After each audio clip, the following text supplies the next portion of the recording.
just because you couldn't? Walt, Grassl.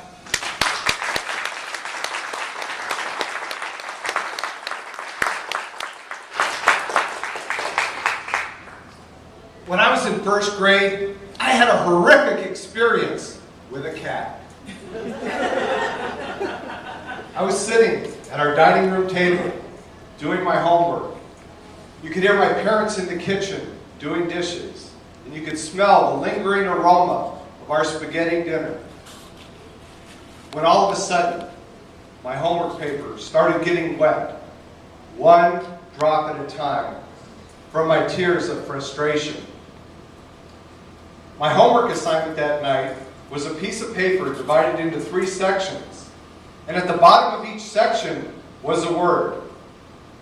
And my mission, whether I choose to accept it or not, was to draw the picture that went with that word. Ball? No problem. Tree? No problem. Cat? Big problem. For some reason, there was just no way that I could put lines on paper that in any way resembled a cat. And my parents, they had the patience of saints. They brought me pieces of scratch paper. After I'd already erased that original homework paper so many times, it looked like one of the Dead Sea Scrolls. And many tears and many pieces of scratch paper later, I finally cried out, "I can't do this!" Mr. Toastmaster, fellow Toastmasters, and anyone else who's told themselves, "I can't."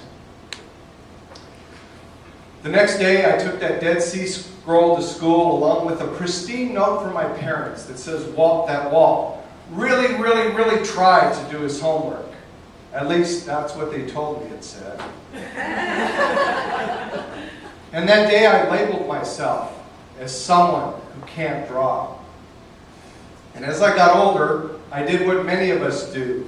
I continued to add labels to ourselves. Later, when I would have to go up in front of the classroom and go up to the board, I was an A student, but you couldn't tell that by watching me. And I labeled myself as someone who can't perform in front of an audience, someone who has stage fright. And when I was in 8th grade, I wanted to go to a technical high school, Don Bosco Technical Institute. And Bosco Tech had an entrance exam. Not only did they test you on math and English, they also tested your mechanical aptitude. And a couple weeks later, when we went to see the counselor, Brother Joseph, "Young Mr. Grassl, what shop did you want to go into?" "Electronics?" "Good. If you had said mechanical technology, we would have to talk." And that day I labeled myself as someone who could not think in 3 dimensions, someone who has no mechanical aptitude. As a side note, a few years after graduating from Bosco, I bought a condo and I tried to hang a screen door. The first set of holes went on the wrong part of the door jamb. The second set of holes went on the right part of the door jamb, but the door opened the wrong way.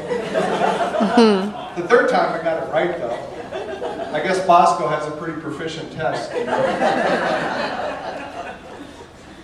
And in the early 1990s, my younger brother Carl was visiting from Texas.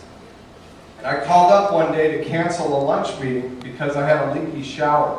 I had to call a plumber.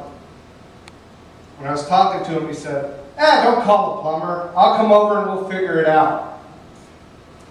So my brother came over. And while we were working on the shower, he told me, "Never call a repairman. Always try and fix it yourself. If you screw it up, then call him. But at least give it a chance. Besides, because you couldn't do something before, doesn't mean you can't do it now."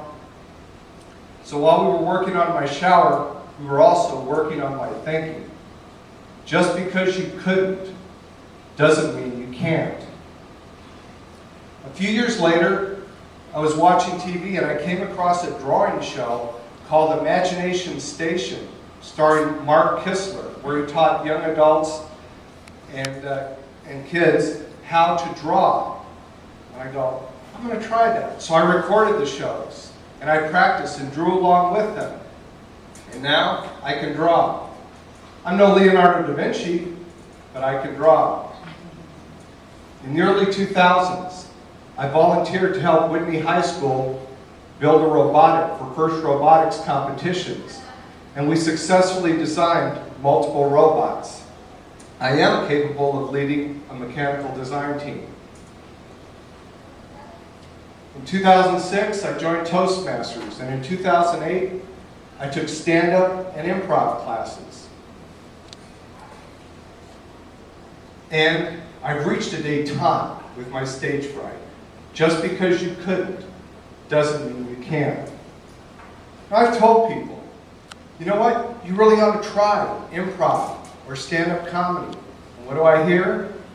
I'm not funny. I couldn't do that. I can't. Henry Ford says, whether you think you can or can't, you're right. How do you think? Remember, just because you couldn't doesn't mean you can't. Mr. Toastmaster.